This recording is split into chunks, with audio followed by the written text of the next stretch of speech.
Iran ও Israel আমেরিকার যুদ্ধের প্রেক্ষাপটে আমরা জানি এই যুদ্ধের আড়ালে প্রধান কারণ হচ্ছে খনিজ তেল। নির্লজ্জ ভ্যাম্পায়ার ডোনাল্ড ট্রাম্প বলেই ফেলেছেন তিনি ইরানের তেল চান। তিনি ইরানের তেল লুট করবার জন্যই তিনি ইরান হামলা করেছেন ইসরায়েলের সাথে। আর এই প্রেক্ষাপটে আমরা জানি গত 100 বছর ধরে মধ্যপ্রাচ্যে যত লড়াই হয়েছে সেই লড়াই কোনো না কোনো ভাবে তেলের সঙ্গে সম্পর্কযুক্ত। এই অয়েল রিজার্ভ মধ্যপ্রাচ্যের পারস্য উপসাগরীয় 8টি দেশে কি পরিমাণ মজুত রয়েছে এবং মধ্যপ্রাচ্যের এই দেশগুলি প্রতিদিন কত লক্ষ করে ব্যারেল উত্তোলন করে তেল এবং তার মধ্যে কত লক্ষ ব্যারেল বিদেশে রপ্তানি করে। অর্থাৎ গোটা পৃথিবীর যে অর্থনীতি, গোটা পৃথিবীর যে জ্বালানি শক্তি, সেই শক্তির ক্ষেত্রে মধ্যপ্রাচ্যের আরব দেশগুলির কতখানি গুরুত্ব রয়েছে। গোটা পৃথিবীর অর্থনীতিকে আজও যদি আরব দেশগুলো, মধ্যপ্রাচ্যের উপসাগরীয় দেশগুলো যদি ঐক্যবদ্ধ হয়, সেই ক্ষেত্রে আমেরিকা এবং ইউরোপকে কিভাবে নাকের দড়ি দিয়ে ঘোরানোর শক্তি এরা রাখে তার কিছু গুরুত্বপূর্ণ অভ্রান্ত তথ্য আপনাদের সামনে আজকের এই ভিডিওতে আমরা তুলে ধরার চেষ্টা করব। আমরা প্রত্যেকেই জানি মধ্যপ্রাচ্যে তেলের সঞ্চয় রয়েছে, কিন্তু ঠিক কতটুকু সঞ্চয় রয়েছে? আমেরিকা, রাশিয়া বা চীন অন্যান্য দেশের তুলনায় এই মধ্যপ্রাচ্যের তেলের মজুত কতখানি বেশি, বা এই মধ্যপ্রাচ্যের তেলের গুণগত মানই বা কতখানি বেশি? পৃথিবীতে আর কতদিন এই তেল জ্বালানি হিসেবে অপরিহার্য থাকবে, যাকে এখন বলা হয় তরল সোনা? বর্তমান পৃথিবীর যে জ্বালানি, সেই জ্বালানির প্রধান সোর্স হচ্ছে এই খনিজ তেল। তাই আমেরিকা বা বর্তমান পৃথিবীতে রাইজিং সুপার পাওয়ার চায়না, তাদের প্রত্যেকের দৃষ্টি এই তেলের দিকে, অর্থাৎ মধ্যপ্রাচ্যের দিকে। তাই এই মুহূর্তে বিশ্ব রাজনীতি বোঝার জন্য তেলের হিসেব নিকেশ বোঝাটা খুব দরকার। চলুন আমরা শুরু করি। এই আলোচনায় আপনাদেরকে স্বাগত জানাচ্ছি, আমি অধ্যাপক আব্দুল হালিম। চলুন শুরু করি এবার। এই মুহূর্তে পৃথিবীতে খনিজ তেলের রিজার্ভে 1 নম্বর দেশ ভেনেজুয়েলা, যেখানে প্রায় 303 বিলিয়ন ব্যারেল খনিজ তেলের মজুত রয়েছে। 1 বিলিয়নের অর্থ 100 কোটি। এইরকম 303 বিলিয়ন ব্যারেল তেলের মজুত রয়েছে ভেনেজুয়েলা।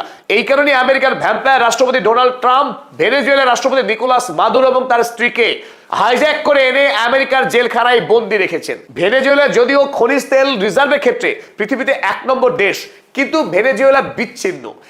একমাত্র মধ্যপ্রাচ্যের 8টি পারস্য উপসাগরীয় দেশ, যেখানে পুরো বলয় জুড়ে আপনারা ছবিতে স্পষ্ট দেখতে পাচ্ছেন পৃথিবীতে যত তেলের মজুত রয়েছে তার 49.5%, অর্থাৎ প্রায় 50% তেলের মজুত রয়েছে শুধুমাত্র এই পারস্য উপসাগরীয় 8টি দেশের মধ্যে। সৌদি আরব গোটা পৃথিবীতে খনিজ তেলের মজুতের নিরিখে দ্বিতীয় বৃহত্তম। সৌদি আরবে 267 বিলিয়ন ব্যারেল তেলের এক বিরাট মজুত রয়েছে এবং বর্তমান পৃথিবীতে খনিজ তেল রপ্তানির ক্ষেত্রে পৃথিবীতে 1 নম্বর দেশ সৌদি আরব। তারপরেই তৃতীয় বৃহত্তম দেশের নাম, একদম অনুমান ঠিক, দেশের নাম ইরান, যে দেশকে দখল করবার জন্য এই মুহূর্তে রক্তপিপাসু বেঞ্জামিন নেতানিয়াহু এবং মার্কিন প্রেসিডেন্ট ডোনাল্ড ট্রাম্প তারা সমস্ত শক্তি দিয়ে এই মুহূর্তে লড়াই করছে। সেই ইরানে 209 বিলিয়ন ব্যারেল খনিজ তেলের এক বিরাট মজুত রয়েছে, আর তার সাথে রয়েছে প্রাকৃতিক গ্যাসের এক বিরাট ভান্ডার। গোটা পৃথিবীতে যে জ্বালানি শক্তির ক্রাইসিস, সেই ক্রাইসিসকে অনায়াসে ডোনাল্ড ট্রাম্প মিটিয়ে দিতে পারবেন যদি ইরানকে কবজা করতে পারেন। অপরদিকে ইরান ছাড়াও ইরাকে 145 বিলিয়ন ব্যারেল তেল রয়েছে, আরব আমিরাতে রয়েছে 113, এবং কুয়েতে, আয়তনে অতি ক্ষুদ্র একটি দেশ কুয়েত, সেই কুয়েতে 102 বিলিয়ন ব্যারেল তেলের মজুত রয়েছে। সব মিলিয়ে মধ্যপ্রাচ্যের এই কটি দেশে মোট 866 বিলিয়ন ব্যারেল তেলের এক বিরাট মজুত রয়েছে। যেখানে 866 বিলিয়ন ব্যারেল তেলের মজুত রয়েছে, সেই দেশগুলির প্রতি আমেরিকার যে শকুনের দৃষ্টি থাকবে, যে কোনো মূল্যে এই দেশগুলোকে কবজা করা, এই দেশের শাসকগুলোকে পুতুল সরকার বানানো, ইচ্ছে মতো ব্যবহার করা। কারণ আরো গুরুত্বপূর্ণ বিষয় হচ্ছে এই, সারা পৃথিবী যখন এই জ্বালানি অপরিহার্য, জ্বালানির কেনা বেচা অপরিহার্য, সেই কেনা বেচা হয় বর্তমানে আমেরিকান ডলার দিয়ে। আমেরিকার এই ডলারকে তেল বেচা কেনার কারণেই বলা হয় পেট্রো ডলার। পেট্রোল কেনা বেচার জন্য পৃথিবীর বাজারে যে ডলারে ব্যবহার হয় সেটা আমেরিকার ডলার, পেট্রো ডলার। তাই গোটা পৃথিবীতে কারেন্সি নিরিখে আমেরিকার এই কারেন্সি অর্থাৎ পেট্রো ডলার সবচাইতে শক্তিশালী। আমেরিকা যুক্তরাষ্ট্র গোটা পৃথিবীর যে দেশে তেল বিক্রি করুক না কেন, সেই তেলের লাভ কিন্তু আমেরিকার ঘরেই পৌঁছায়। যেখানে মধ্যপ্রাচ্যের দেশগুলোতে 866 বিলিয়ন ব্যারেল তেলের বিশাল মজুত রয়েছে, সেখানে আমেরিকা যুক্তরাষ্ট্রে এই মুহূর্তে 83 বিলিয়ন ব্যারেল তেলের মজুত রয়েছে। আগে ছিল মাত্র 45 বিলিয়ন ব্যারেল, তার সঙ্গে সাম্প্রতিক যোগ হয়েছে আরো 38 বিলিয়ন ব্যারেল, মোট এই মুহূর্তে 83 বিলিয়ন ব্যারেল তেলের মজুদ রয়েছে আমেরিকার। এবং আমেরিকা পৃথিবীর সেই দেশ যে দেশ সর্বাধিক খনিজ তেলের ব্যবহার করে, ফলে গোটা পৃথিবী থেকে তেল লুট করে নিয়ে গিয়ে তারা তাদের দেশে ব্যবহার করা এবং গোটা পৃথিবীর যে পেট্রোকেমিক্যালস এবং তেলের যে মার্কেট রয়েছে সেই ব্যবসায় সম্পূর্ণ আধিপত্য বজায় রাখার জন্যই মধ্যপ্রাচ্য নিয়ে সৌদি আরবকে হাতে রেখে গোটা পৃথিবীর তেলের বাজারকে নিয়ন্ত্রণ করে তার অর্থনীতিকে চাঙ্গা রাখা, এই জন্যই গোটা পৃথিবীতে যুদ্ধ। তেল গোটা পৃথিবীর যুদ্ধের অন্যতম প্রধান কারণ হয়ে থেকেছে গত 100 বছর ধরে। গোটা পৃথিবীতে যে বিপুল পরিমাণ তেল প্রতিদিন উত্তোলন হয়, সেখান থেকে বিশ্বের বাজারে প্রয়োজনে যে দেশগুলি তেল রপ্তানি করে তার মধ্যে কেবলমাত্র পারস্য উপসাগরে যে 8টা আরব দেশ, তারাই পৃথিবীর মোট রপ্তানির 40% তেল একাই রপ্তানি করে থাকে এই গালফ কান্ট্রিজগুলো। 40% তেল যেহেতু এই গালফ কান্ট্রিজগুলো রপ্তানি করে থাকে, স্বাভাবিকভাবেই এই তেল যদি সাপ্লাই বন্ধ হয়ে যায় গোটা পৃথিবী এক মুহূর্তে থমকে যেতে বাধ্য।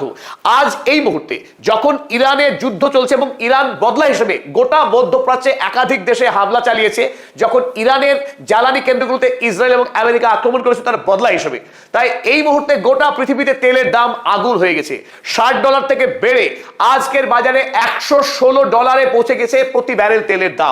তাই মধ্যপ্রাচ্যে যদি আরো যুদ্ধ দীর্ঘস্থায়ী হয় তাহলে এই সাপ্লাই চেইন সম্পূর্ণরূপে ডিসরাপশন হবে এবং আগামী কয়েকদিনের মধ্যেই তেলের দাম বেড়ে $200 প্রতি ব্যারেলে পৌঁছতে খুব বেশি সময় লাগবে না যদি ইরান যুদ্ধের সমাপ্তি না ঘটে। তাই এই মুহূর্তে যারা পৃথিবীর অর্থনীতিবিদ, যারা অর্থ বিষয়ে বিশেষজ্ঞ, তারা আশঙ্কা করছেন আগামী পৃথিবীতে খুব অল্প সময়ের মধ্যেই একটা বড়সড় অর্থনৈতিক বিপর্যয় আসতে চলেছে কেবলমাত্র এই জ্বালানিকে ঘিরে। চলুন আমরা দেখে নিই এই গালফ কান্ট্রিজগুলো পৃথিবীকে কি পরিমাণ তেল প্রতিদিনে রপ্তানি করে থাকে। সৌদি আরব প্রতিদিনে 6.05 মিলিয়ন ব্যারেল অর্থাৎ 60,50,000 ব্যারেল তেল প্রতিদিনে বিদেশের বাজারে রপ্তানি করে থাকে। তাই সৌদি আরব এই 60 লক্ষ ব্যারেল তেল যদি রপ্তানি বন্ধ করে বা সে যদি বিক্রি করতে না পারে, ইরান যেহেতু স্ট্রেট অফ হরমুজকে ব্যবহার করার অনুমতি দিচ্ছেন অন্য দেশকে, স্বাভাবিকভাবেই এই মুহূর্তে সৌদি আরব তার 60 লক্ষ বিলিয়ন ব্যারেল থেকে তেল রপ্তানি কিন্তু অনেকখানি কমে গেছে।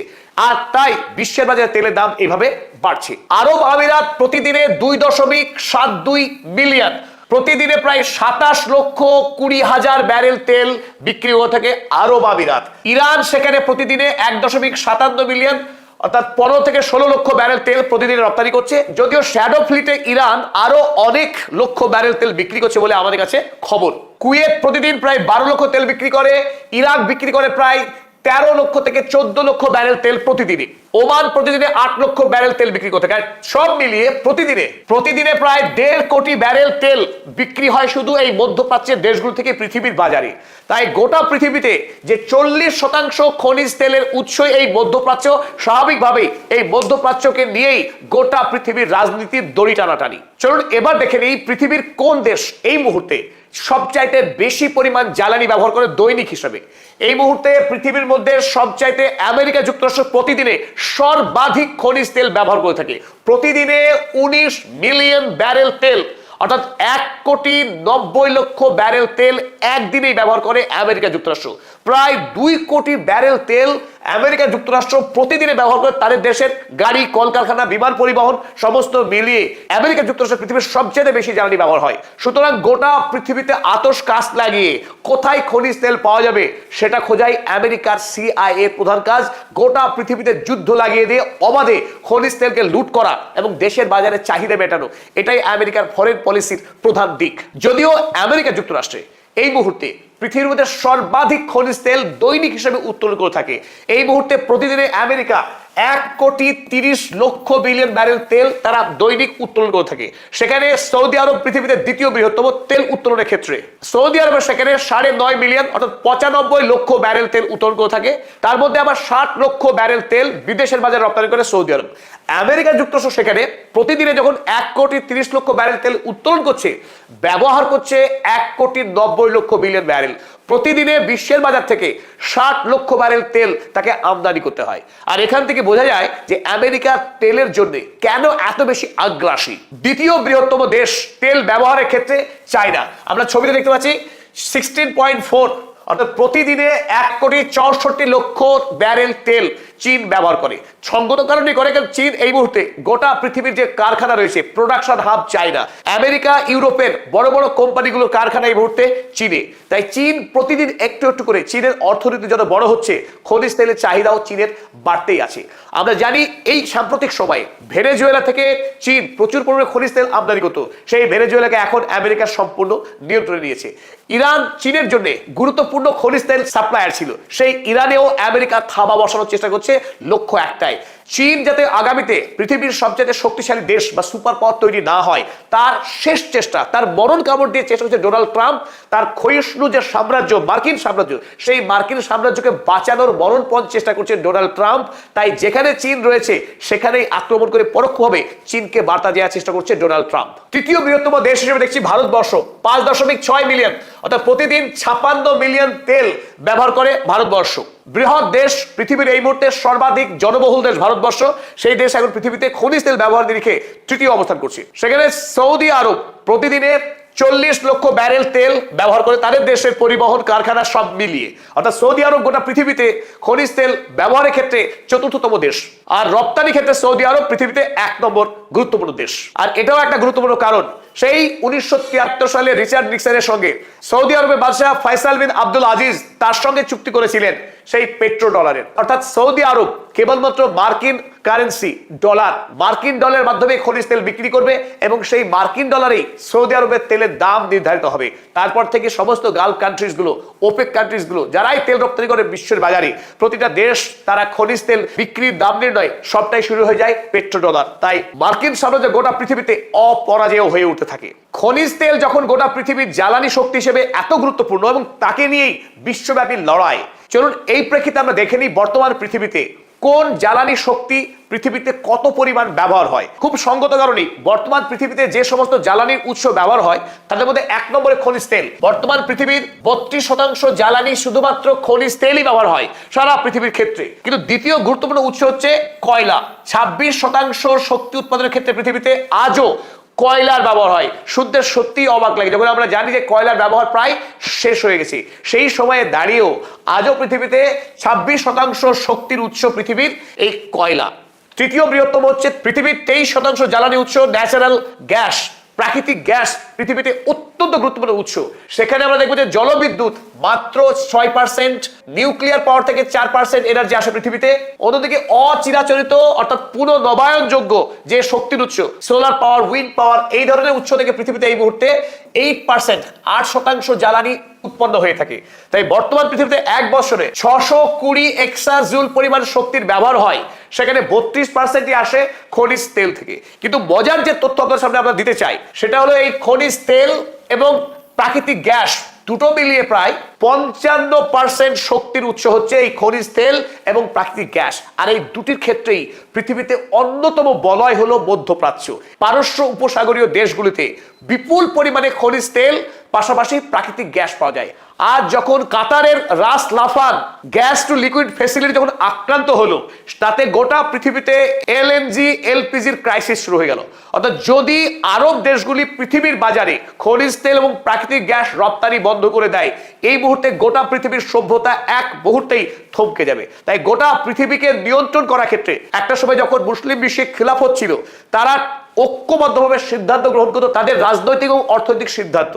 আজ যদি কোনোভাবে মধ্যপ্রাচ্যের রাষ্ট্রগুলো তাদের মধ্যেকার দ্বন্দ্বকে দূর করে যদি ইরান এবং সৌদি আরব, বাকি পারস্য উপসাগরের রাষ্ট্রগুলো যদি ঐক্যবদ্ধ হতে পারে, আগামী দিনে পৃথিবীকে নেতৃত্ব দেবে এই মধ্যপ্রাচ্য, তাতে কোনো সন্দেহ নেই।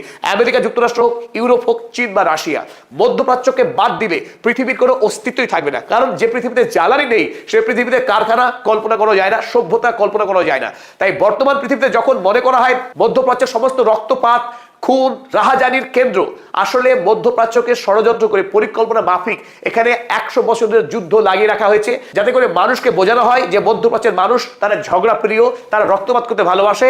আসল উদ্দেশ্য মধ্যপ্রাচ্যকে অশান্ত করে মধ্যপ্রাচ্যের প্রাকৃতিক সম্পদকে লুট করা এবং এই অঞ্চলকে চিরস্থায়ী অস্থির করে রাখা, যাতে করে পরাশক্তি রাষ্ট্রগুলো মধ্যপ্রাচ্যের প্রাণ ভোগটাকে তারা উপভোগ করতে পারে। তাই আজকের এই লড়াইয়ে যদি ইরান সফলভাবে আমেরিকা যুক্তরাষ্ট্রকে আরব প্রাচ্য থেকে তার আধিপত্যকে খর্ব করতে পারে, নিঃসন্দেহে আগামীতে মধ্যপ্রাচ্যের সকল আরব রাষ্ট্রগুলো ঐক্যবদ্ধ হবে, পৃথিবীতে নতুন ইতিহাস লিখবে।